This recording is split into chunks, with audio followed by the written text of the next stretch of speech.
Hi friends, welcome to sunrise Joshi. నేను మీ Saritha. Today recipe ఏంటంటే friends, tasty milk ice cream అండి. చాలా టేస్టీగా ఉంటుందండి. ప్రిపేర్ చేయడం కూడా చాలా ఈజీ, అంతేకాకుండా చాలా హెల్దీ అండి. మనం ఈ కరోనా టైంలో బయట కొనుక్కునే పని లేకుండా ఇంట్లోనే ప్రిపేర్ చేసుకోవచ్చండి. చాలా టేస్టీగా ఉంటుంది.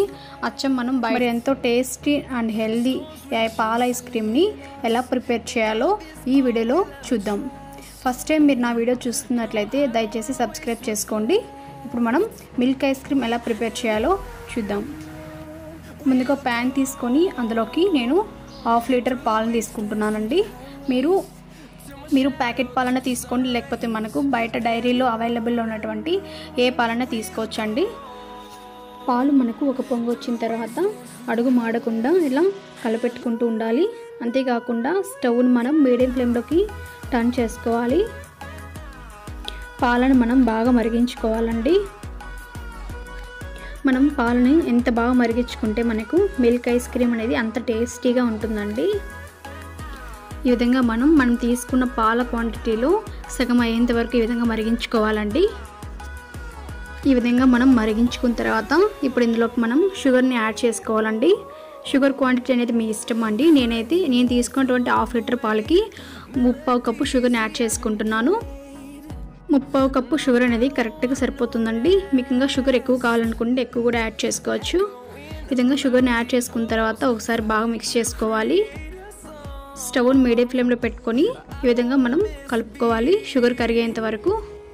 షుగర్ మొత్తం కరిగిపోయిన తర్వాత మనకు ఐస్ క్రీమ్ అనేది మంచి టేస్ట్లో రావడానికి ఇప్పుడు ఇందులోకి సన్నగా కట్ చేసుకున్నటువంటి బాదాంని యాడ్ చేసుకోవాలి.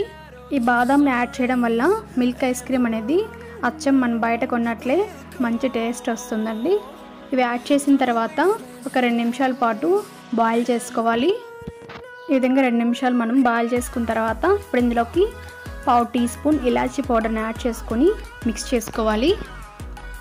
ఇలాచీ పౌడర్ని యాడ్ చేసిన తర్వాత స్టవ్ని ఆఫ్ చేసుకొని ఈ పాలను మనం కొద్దిసేపు చల్లారి పెట్టుకోవాలండి. ఈ విధంగా మనం చల్లారి పెట్టుకోవాలి. చల్లారిన తర్వాత పాలు అనేవి మనకు కొద్దిగా చిక్కగా అవుతాయండి. ఈ చల్లారినటువంటి పాలని ఇప్పుడు మనం ఐస్ క్రీమ్ మోడ్స్లోకి యాడ్ చేసుకోవాలి. ఈ విధంగా మనం మిల్క్ని ఐస్ మోడ్స్లోకి వేసేసుకున్న తర్వాత వాటిపైన మూతలు పెట్టేసుకొని మనం డీప్ ఫ్రిడ్జ్లో పెట్టేసుకోవాలండి. మినిమం ఒక 8 అవర్స్ పాటు పెట్టుకోవాలి. ఈ విధంగా మీరు ఏ ఐస్ క్రీమ్ కానీ ప్రిపేర్ చేసుకునేటప్పుడు, ఇదే కాదు ఏ ఐస్ క్రీమ్ అయినా మీరు ప్రిపేర్ చేసుకునేటప్పుడు అక్కడ ఉన్నటువంటి పాయింట్స్ని టోటల్గా ఇంక్రీజ్ చేసుకోవాలండి. అలా ఇంక్రీజ్ చేసుకోకుండా మీరు పాయింట్స్ తగ్గించుకొని పెట్టినట్లయితే, డీప్ ఫ్రీజ్ చేసినట్లయితే మనకు పర్ఫెక్ట్ ఐస్ క్రీమ్ అనేది ప్రిపేర్ అవ్వదు. మీ దగ్గర ఐస్ మోల్డ్స్ లేకపోతే మనం ఎలా అయితే ఐస్ మోల్డ్స్లో ప్రిపేర్ చేసుకున్నామో అదే ప్రాసెస్లో మనం టీ కప్పులో కూడా ప్రిపేర్ చేసుకోవచ్చండి. మిల్క్ని మనం టీ కప్పులోకి తీసుకున్న తర్వాత ఇప్పుడు మనం ఒక ప్లాస్టిక్ కవర్ తీసుకొని ఈ పై భాగాన్ని క్లోజ్ చేసుకోవాలి. టైట్గా క్లోజ్ చేసుకోవాలండి. ఈ విధంగా టైట్గా క్లోజ్ చేసుకున్న తర్వాత దీనిపైన ఐస్ స్టిక్ని పెట్టేసుకోవాలి. సేమ్ అదే విధంగా మనం ఇంకొక గ్లాసు కూడా అదే విధంగా ప్రిపేర్ చేసుకోవాలండి. ఈ విధంగా ప్రిపేర్ చేసుకున్న తర్వాత వీటిని మనం డీప్ ఫ్రిడ్జ్లో ఫ్రీజ్ చేసుకోవాలి.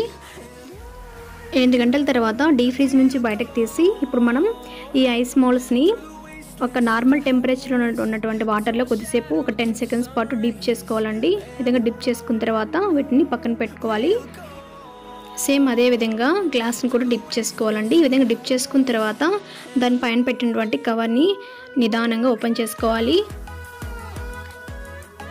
ఇప్పుడు మనకు ఐస్ క్రీమ్ మోల్డ్స్ నుంచి ఈజీగా మిల్క్ ఐస్ క్రీమ్ అనేది వచ్చేస్తుందండి.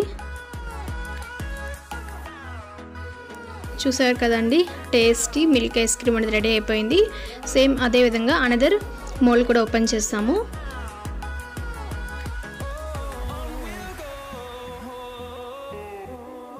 చాలా టేస్టీగా ఉంటుందండి. మనం ఇందులోకి బాదంని కట్ చేసి వేసుకున్నాం కాబట్టి మనం తినేటప్పుడు పంట కింద పడినప్పుడు చాలా అంటే చాలా టేస్టీగా ఉంటుందండి.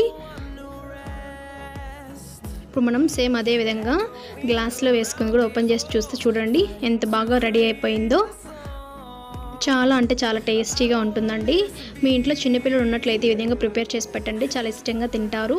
ఒకసారి మీరు కూడా ఈ వీడియో చూసి తప్పకుండా ట్రై చేయండి. మీకు ఎలా కుదిరిందో నాకు కామెంట్ సెక్షన్లో తెలియచేయండి. ఈ వీడియో నచ్చినట్లయితే మీ ఫ్రెండ్స్ అండ్ ఫ్యామిలీ మెంబర్స్కి షేర్ చేయండి, లైక్ చేయండి, కామెంట్ చేయండి.